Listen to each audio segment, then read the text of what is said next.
Hi guys, welcome back to our channel. Super happy to see everyone here. Guys, I'm so excited for today's episode. So if you have seen the thumbnail, we are going to do a Popmart unboxing. Yes, so this is the part 3. So we have done already 2. And you know, my obsession just keeps on growing. And honestly guys, it is insatiable. I could not really help myself. So this is what we are going to unbox for today. So I hope you enjoyed today's episode and watch until the end. Hi guys, Ron here, Suking Budgetarian Fashionista. I publish vlog every Wednesdays and Saturdays about latest about fashion. I do shopping vlogs, hauls, and unboxings. I also do bag reviews and provide styling tips. I'm inviting you all to please join our ever-growing fam. There's a cute little icon here. So please click on this one so you can easily subscribe and be a member of our growing luxury addicted family. Please help me reach 5,000 subbies. We are almost there. Every little subscription or every new subscription is much appreciated. Thank you so much, guys. Also, kindly like, share, comment on this video, and follow me on my new Instagram account. That's at Ramiro52 for daily updates and styling tips coming from me. So guys, before we do the Popmart unboxing, we have a very special unboxing. This was a gift given to me by my good friend, my very dear sister, Moments by Rian. Of course, I'm going to link her Instagram and YouTube account here and also on the description below. Guys, make sure you check her out. She's amazing. I do love her. And I was surprised with this gift that she has sent me. I never imagined. I was just teasing her because she has been posting a lot of blind unboxing, and as you know, my obsession and addiction, I really could not control myself, and I tease her that maybe that can be my Christmas gift. And oh my god, she sent me 3 pieces, I think. So that's what we are going to unbox for today. So to my sister, to my dearest friend Rian, thank you so much. I really do appreciate this gift. So I haven't unboxed it yet. I have just removed the initial packaging so it would be easier for us today. But guys, this is a true blind unboxing. So again, thank you so much, my sister Rian. Really love you for sending me this amazing, wonderful gifts. Okay, so now let us begin. Let me just remove the packaging. She did not reveal anything what I would be getting. So she just said that there are pieces here that I don't have yet, that she feels I don't have yet in my plushie pendant collection, that I may be addicted as well and start collecting. So let us unbox first. Oh wow, oh that's so nice. So it is wrapped in 3. So what should be unboxed first, guys? So let us start first maybe with the middle one. Oh, that's the smallest one. So let us just put here. Oh, that's so nice. Okay, I'm surprised. Thank you. Ooh, wait, what is this? Unwrapping. Oh my god. Ooh.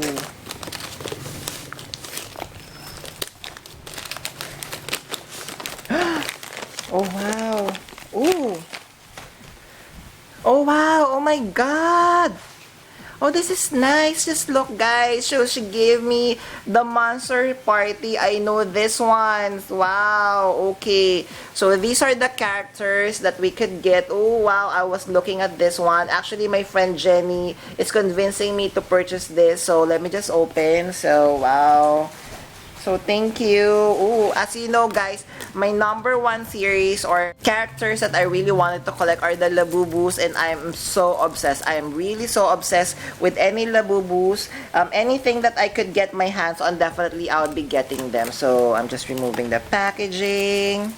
Oh, this is nice. So who should we get? So we have the secret over here. So if I would be wanting, of course, I would want Labubu, and maybe is this Pato, but definitely I want Labubu. But anything, of course, from my sister Rian, I am so happy and very excited. Oh, it's color yellow. Okay. Oh my god. Oh my god. Oh my god. I already got the surprise, the biggest. Oh my god. I was thinking I'm going to get the Monster Party, but oh my god.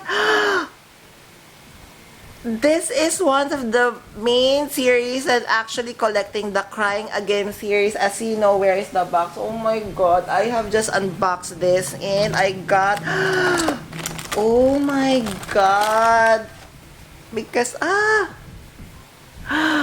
I have the duck and I have the bunny. Oh my god. I have, firstly, what I unboxed is I'll give you all my love.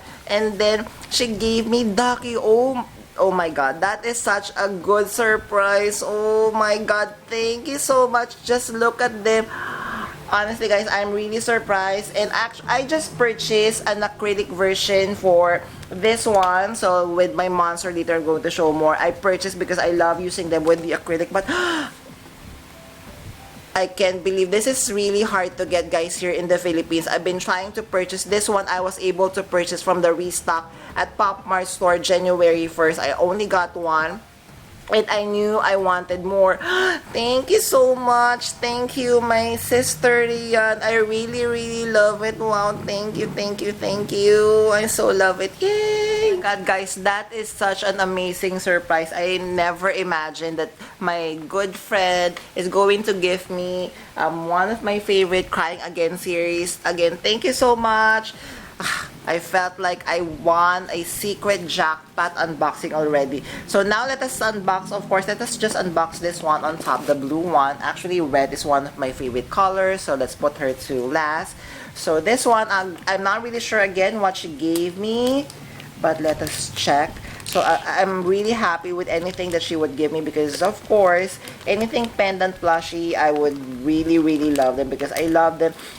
Someone is asking me why do you love pendant plushie so much, and it is because I told them that I love, as a luxury bag collector, I really love the pendant plushies because I could decorate my luxury bags, right? It's multi-use, so that's why I'm not really into like the figurines yet, but maybe in the future, who knows.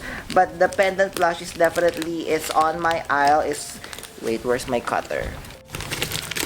So this one, ooh, ooh, Leela. Ooh, it's an open. Oh my god.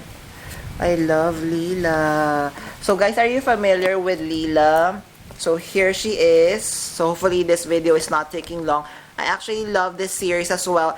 Even before I started my LOOOOVE collection, since I was having difficulty to purchase LOOOOVE before, I was thinking of also collecting Leela because she is really cute. So these are the pieces that you could get from the series. So this is the Leela Zoo. So my favorite here, definitely, I love the panda. So let me check. I love the panda.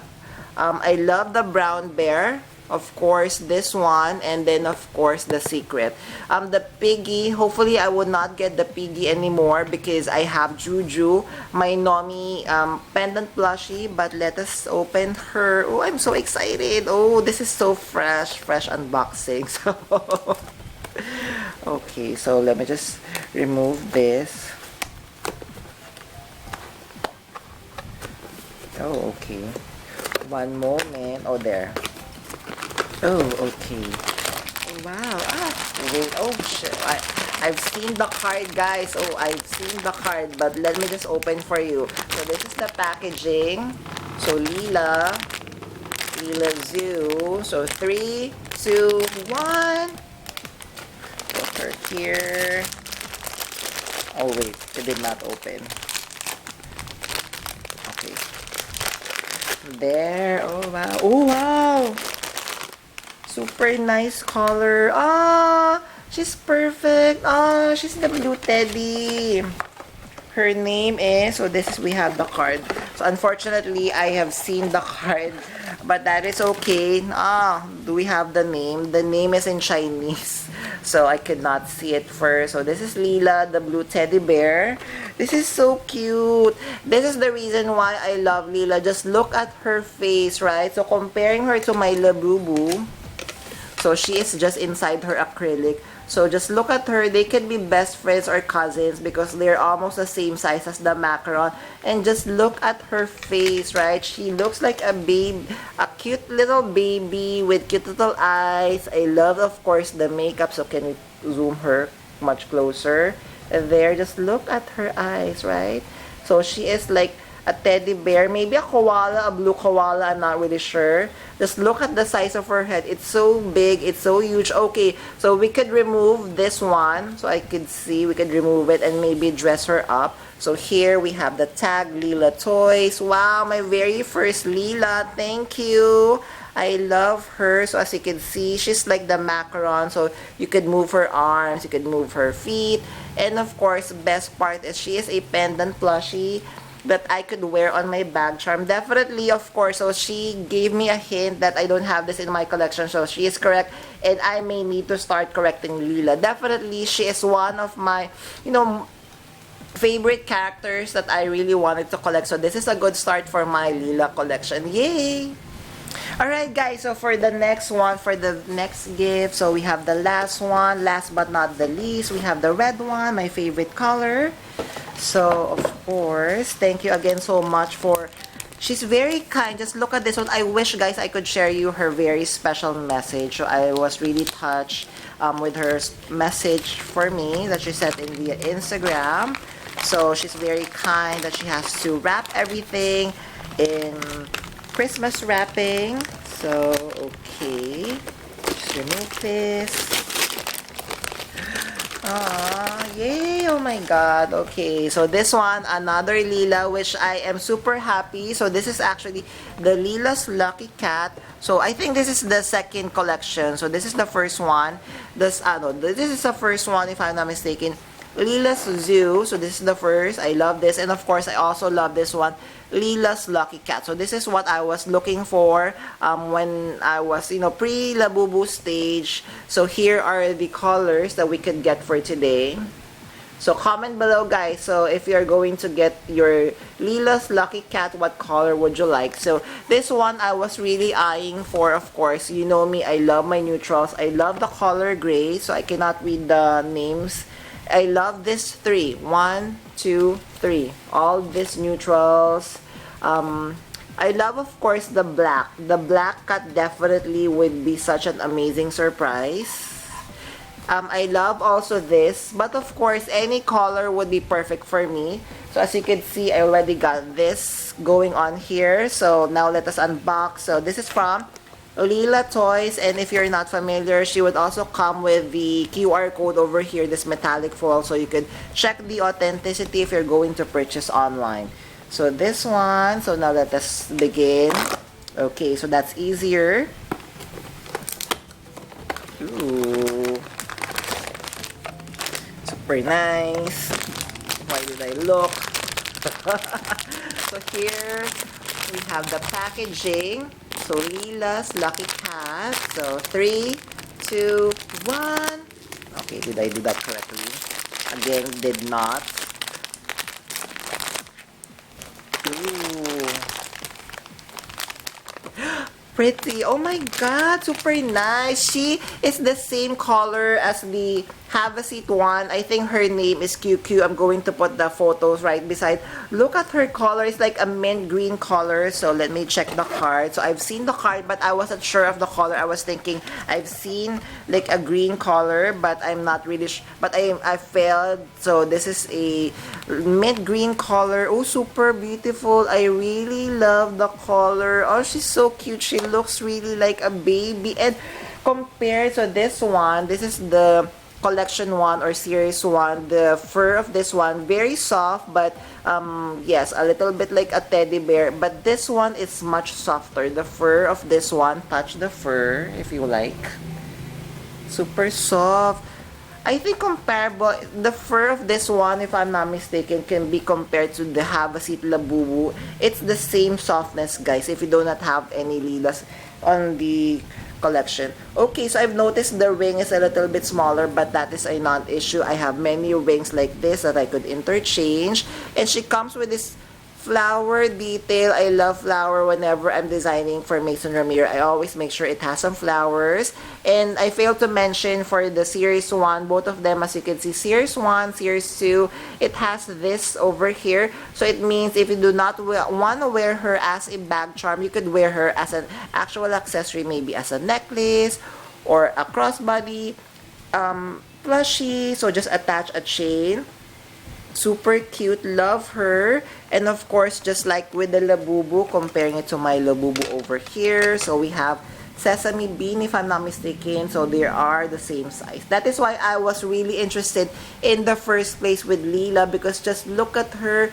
They're the same size. To be honest, initially I was fond of Leela more because I find her face really, really cute compared to the Labubu's. What do you think? Love them both. Ooh, super nice. And of course, the color is perfect. The fur is very soft. And just look at her. So let's try to move her arms. So I'm not really feeling the skeleton, like for example with the Labubus where the arms can be maintained in one position, but that is okay. Super cute. Love the texture. So the feet you could rotate. So now we have this. We have this. And of course, among the 3 gifts that my good dear sister Rian has provided and gave me, I got the secret. So I wasn't really expecting. I got the crying again. What's her name? So I'm just going to put it here. So this, of course, I love the 3 guys, but this one is such a cherry on such a wonderful surprise that she has given me. Again, thank you so much, my sister Rian. I'm going to link her up below, guys, so make sure you check her out and give her a follow both on Instagram and YouTube. Alright, yay! So happy with this one. Okay guys, I think I'm going to cut this unboxing for today. For this one, I'm going to do a part 2, so make sure you stay tuned for that one, because honestly, with the gifts that I have received for today, I am in heaven right now. As you know, I have received these 3 wonderful, amazing gifts, and the best part is, so everything is perfect. And when I have unboxed the first one, her, so the Crying Again series, she kept it hidden from me, so she used a different box. That's why when I have unboxed her, I was expecting this one, which is so perfect, and then I got her, which is, oh my god, it's like I have an unboxed, you know, not just a secret, but a super duper secret plushie. So I'm cutting this unboxing for today, so hope you enjoyed this episode. And again, my sister, Sis Rian, thank you so much for this wonderful, amazing, very thoughtful gifts. I love you so much. Thank you.